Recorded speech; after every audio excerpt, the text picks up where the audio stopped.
सच्चिदानन्दरूपाय विश्वोत्पत्त्याय दिहेतवे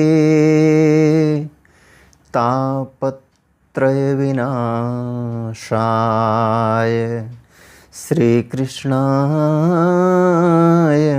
वयं नमः। नारायणं नमस्कृत्य नरं चैव नरोत्तमं देवीं सरस्वतीं व्यासं ततो जयमुदीरयेत्। परम आदरणीय श्रोतागण, सादर नमन। आशा करता हूँ आप स्वस्थ एवं प्रसन्न मुद्रा में होंगे। आज आपके समक्ष प्रस्तुत है श्रीमद् भागवत महापुराण सप्तम स्कंध सप्तमो अध्याय, जिसमें प्रहलाद जी द्वारा माता के गर्भ में प्राप्त हुए नारद जी के उपदेश का वर्णन है। प्रहलाद जी के सहपाठियों ने पूछा, प्रहलाद जी, इन दोनों गुरुपुत्रों को छोड़कर जिनसे प्रहलाद जी को शिक्षा दिलवाई जा रही थी, उनके सहपाठियों के साथ प्रहलाद जी इन दोनों गुरुपुत्रों को छोड़कर और किसी गुरु को तो न तुम जानते हो और न हम, यही हम सब बालकों के शासक हैं। तुम एक तो अभी छोटी अवस्था के हो और दूसरे जन्म से ही महल में अपनी माँ के पास रहते हो। तुम्हारा महात्मा नारद जी से मिलना कुछ असंगत सा जान पड़ता है। प्रहलाद जी ने अपने उपदेश के दौरान नारद जी से मिलने का जिक्र किया था। यही शंका उन बालकों को हो रही है।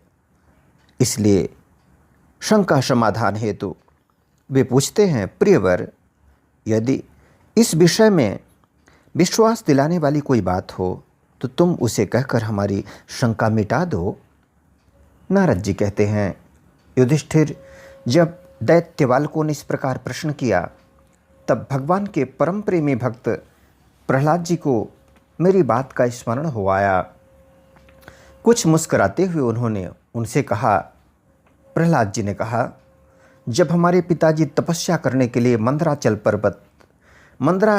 पर चले गए तब इंद्रादि देवताओं ने दानवों से युद्ध करने का बहुत बड़ा उद्योग किया। वे इस प्रकार कहने लगे कि जैसे चींटियां सांप को चाट जाती हैं, वैसे ही लोगों को सताने वाले पापी हिरण्यकशिप को उसका पाप ही खा गया। जब दैत्य सेनापतियों को देवताओं की भारी तैयारी का पता चला तब उनका साहस जाता रहा। वे उनका सामना नहीं कर सके। मार खाकर स्त्री, पुत्र, मित्र, गुरुजन, महल, पशु और साज सामान की कुछ भी चिंता न करके वे अपने प्राण बचाने के लिए बड़ी जल्दी में सब के सब इधर उधर भाग गए।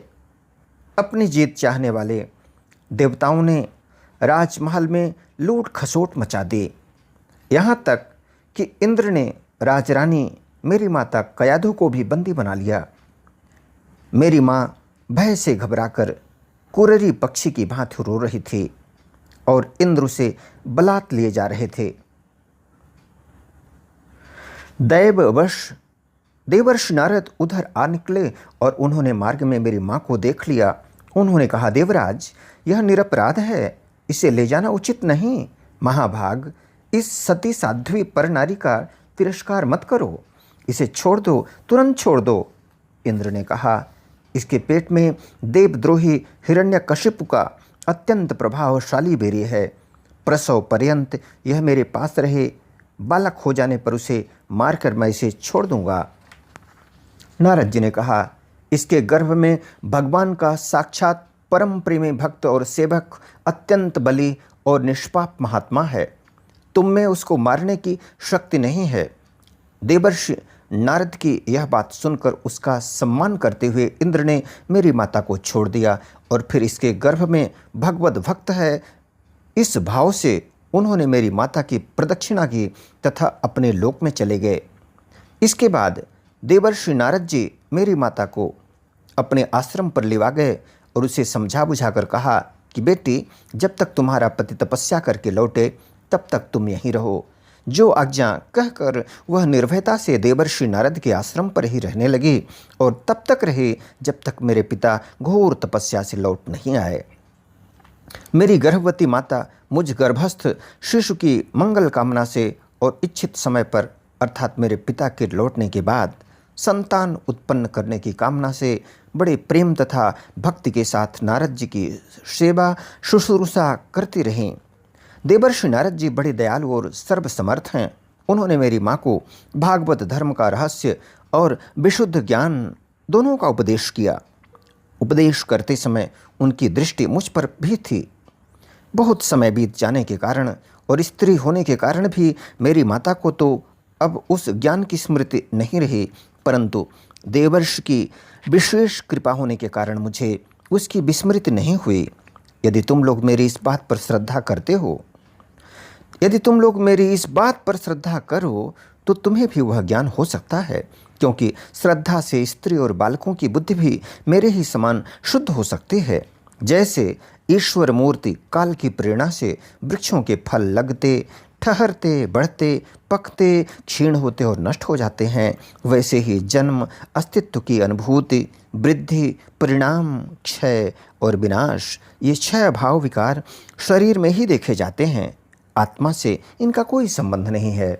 आत्मा नित्य, अविनाशी, शुद्ध, एक, क्षेत्रज्ञ, आश्रय, निर्विकार, स्वयं प्रकाश, सबका कारण, व्यापक, असंग तथा आवरण रहित है। ये 12 आत्मा के उत्कृष्ट लक्षण हैं। इनके द्वारा आत्म तत्व को जानने वाले पुरुष को चाहिए कि शरीर आदि में अज्ञान के कारण जो मैं और मेरे का झूठा भाव हो रहा है उसे छोड़ दे। जिस प्रकार सुवर्ण की खानों में पत्थर में मिले हुए सुवर्ण को उसके निकालने की विधि जानने वाला स्वर्णकार उन विधियों से उसे प्राप्त कर लेता है, वैसे ही अध्यात्म तत्व को जानने वाला पुरुष आत्म प्राप्ति के उपायों द्वारा अपने शरीर रूप क्षेत्र में ही ब्रह्म पद का साक्षात्कार कर लेता है। आचार्यों ने मूल प्रकृति, महत्तत्व, अहंकार और पंच तन्मात्राएं, इन 8 तत्वों को प्रकृति बतलाया है। उनके 3 गुण हैं, सत्व, रज और तम, तथा उनके विकार हैं 16, 10 इंद्रियां, 1 मन और 5 महाभूत। इन सब में एक पुरुष तत्व अनुगत है। इन सब का समुदाय ही देह है। यह 2 प्रकार का है, स्थावर और जंगम। इसी में अंतःकरण, इंद्रिय आदि अनात्म वस्तुओं का यह आत्मा नहीं है। इस प्रकार बात करते हुए आत्मा को ढूंढना चाहिए। आत्मा सब में अनुगत है, परंतु है वह सबसे पृथक। इस प्रकार शुद्ध बुद्धि से धीरे धीरे संसार की उत्पत्ति, स्थिति और उसके प्रलय पर विचार करना चाहिए। उतावली नहीं करनी चाहिए। जागृत, स्वप्न और सुषुप्ति, ये तीनों बुद्धि की वृत्तियां हैं। इन वृत्तियों का जिसके द्वारा अनुभव होता है वही सबसे अतीत, सबका साक्षी परमात्मा है। जैसे गंध से उसके आश्रय वायु का ज्ञान होता है, वैसे ही बुद्धि की इन कर्मजन्य एवं बदलने वाली तीनों अवस्थाओं के द्वारा इनमें साक्षी रूप से अनुगत आत्मा को जाने। गुणों और कर्मों के कारण होने वाला जन्म मृत्यु का यह चक्र आत्मा को शरीर और प्रकृति से पृथक न करने के कारण ही है। यह अज्ञान मूलक एवं मिथ्या है, फिर भी स्वप्न के समान जीव को इसकी प्रतीति हो रही है। इसलिए तुम लोगों को सबसे पहले इन गुणों के अनुसार होने वाले कर्मों का बीज ही नष्ट कर देना चाहिए। इससे बुद्धि वृत्तियों का प्रवाह निवृत्त हो जाता है। इसी को दूसरे शब्दों में योग या परमात्मा से मिलन कहते हैं।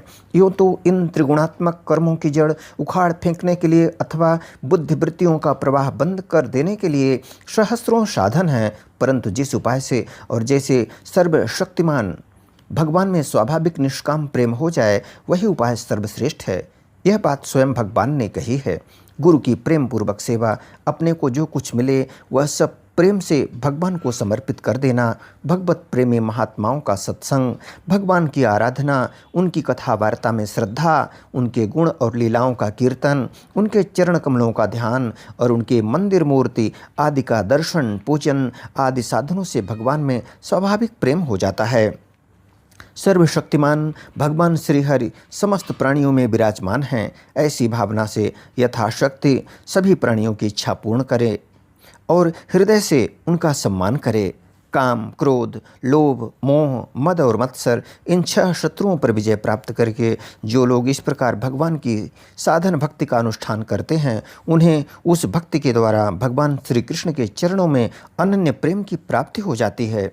जब भगवान के लीला शरीरों से किए हुए अद्भुत पराक्रम, उनके अनुपम गुण और चरित्रों को श्रवण करके अत्यंत आनंद के उद्रेक से मनुष्य का रोम रोम खिल उठता है, आंसुओं के मारे कंठ गदगद हो जाता है और वह संकोच छोड़कर जोर जोर से गाने, चिल्लाने और नाचने लगता है। जिस समय वह ग्रहग्रस्त पागल की तरह कभी हंसता है, कभी करुण क्रंदन करने लगता है, कभी ध्यान करता है तो कभी भगवत भाव से लोगों की वंदना करने लगता है। जब वह भगवान में ही तन्मय हो जाता है, बाहर बाहर लंबी सांस खींचता है और संकोच छोड़कर हरे जगतपते नारायण कहकर पुकारने लगता है, तब भक्तियों के महान प्रभाव से उसके सारे बंधन कट जाते हैं और भगवत भाव की ही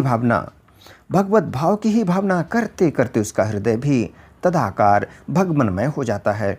उस समय उसके जन्म मृत्यु के बीजों का खजाना ही जल जाता है और वह पुरुष श्री भगवान को प्राप्त कर लेता है। इस अशुभ संसार के दलदल में फंसकर अशुभमय हो जाने वाले जीव के लिए भगवान की यह प्राप्ति संसार के चक्कर को मिटा देने वाली है। इसी वस्तु को कोई विद्वान ब्रह्म और कोई निर्वाण सुख के रूप में पहचानते हैं। इसलिए मित्रों, तुम लोग अपने अपने हृदय में हृदयेश्वर भगवान का भजन करो। असुर कुमारों, अपने हृदय में ही आकाश के समान नित्य विराजमान भगवान का भजन करने में कौन सा विशेष परिश्रम है। वे समान रूप से समस्त प्राणियों के अत्यंत प्रेमी मित्र हैं और तो क्या अपने आत्मा ही हैं। उनको छोड़कर भोग सामग्री इकट्ठी करने के लिए भटकना, राम राम, कितनी मूर्खता है।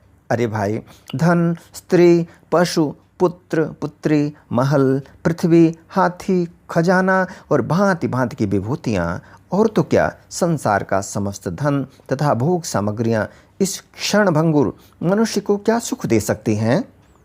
वे स्वयं ही क्षणभंगुर हैं।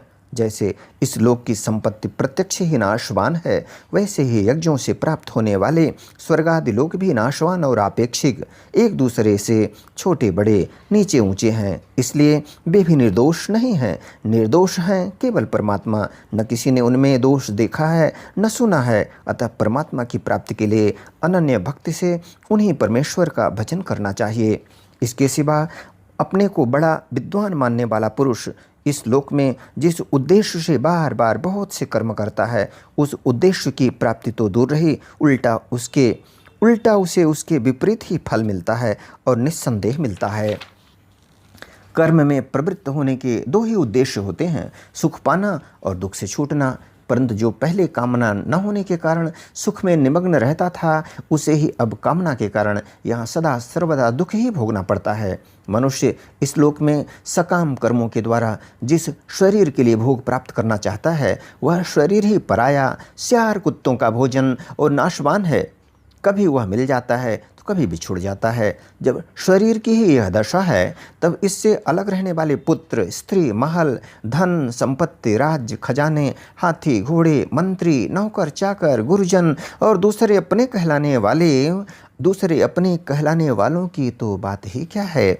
ये तुच्छ विषय शरीर के साथ ही नष्ट हो जाते हैं। ये जान तो पड़ते हैं पुरुषार्थ के समान, परंतु हैं वास्तव में अनर्थ रूप ही। आत्मा स्वयं ही अनंत आनंद का महान समुद्र है।